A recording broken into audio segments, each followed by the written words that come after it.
Now listen to this warning from a former CIA station chief in Moscow, Dan Hoffman. Roll it.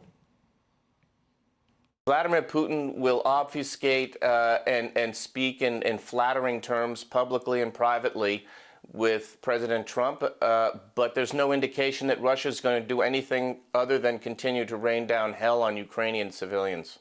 Well, and it certainly seems that way from what happened last night. Senator John Kennedy joining me now. Well, in light of what happened, this massive attack by Russia right on the heels of the peace summit here in Washington, is it time to roll out the sanctions? Here's what I see, David.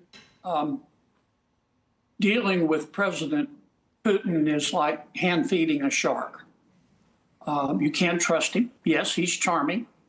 So was Ted Bundy. Number two, Putin doesn't really want peace. Putin wants Ukraine. That doesn't mean he won't make a deal if he's under enough pressure. Number three, the ball's in President Putin's court.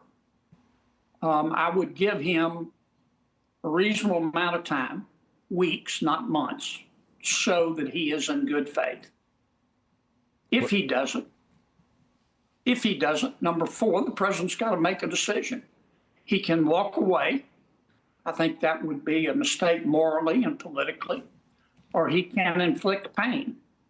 I would begin by seizing all of the foreign assets of Russia in Western countries' jurisdiction. That's about $300 billion. I would give that money to Ukraine to fight the war. And then I would figure out a way, through sanctions or otherwise, to cut off his cash flow, which means cutting off his sales of oil. The final point I would make, Europe is doing better, but it's not doing enough.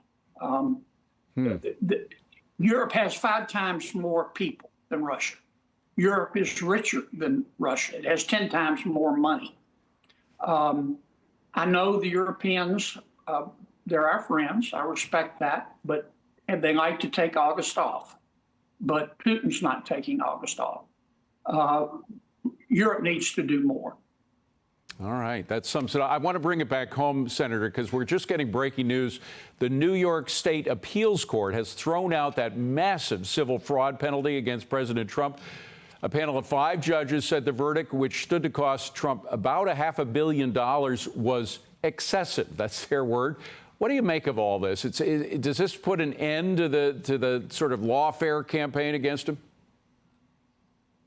Well, unless you got your law degree from Costco, I think most attorneys realized that that New York was going to lose this on appeal. That they picked a defendant, President Trump, and then went looking for a law to prosecute him on. I mean, that's what they all said they were going to do, and they did it. But it was a loser from the get-go. Yeah, it seems that it is just one of several wins that the president is going to be making in the coming weeks. Go ahead. Yeah, I was just going to say, if you want to hide something from the people who prosecuted this case, put it in a law book. Right. But still, you have those 31 uncharged misdemeanors that were magically turned into felonies that were against him. Do you think the New York legal establishment is going to lose on that one as well on appeal? Well, they should be embarrassed. Yes, they will. I mean, it was always preposterous, and everybody knew it was preposterous, and everybody knew it was political. Senator, economically, there's a new phrase inside the Beltway called pocket rescissions. This is an attempt to give the president kind of a line item veto dealing with the budget without it having to go through Congress like the regular rescissions do. Supreme Court weighed in on line item vetoes back in '96 and didn't like it. They thought it was unconstitutional. How do you think the pocket rescissions, will fare with the Supremes? I've been in Washington, D.C. for 10 years. I've been on the Appropriations Committee for 10 years.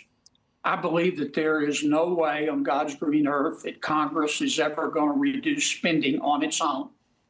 I'm in charge of one of the budget proposals, energy and water. I have proposed a budget that actually reduces spending a very minuscule 1.3%, and my Democratic friend's hair is already on fire.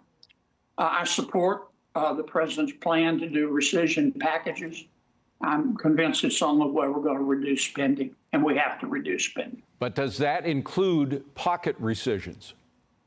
I do. I believe that it's legal. Yes. So you're in favor of it, and then I guess somebody would sue, so it would go to the Supreme Court, and based on what happened in 1996, and that was with a Democratic president, by the way, but a line item veto. Do you see a line item veto as matching what a pocket rescission does? No, I think it's a totally separate issue. I think the administration's on pretty solid ground. Could they lose, of course, but on the pocket rescission. Look, most members of the Senate, including Republicans, they see cutting spending like going to heaven. They want to go to heaven. They're just not ready to make the trip. That's what I see in terms of reduced spending. Senator John Kennedy, always a pleasure, Senator. Thank you so much for being here. Appreciate it.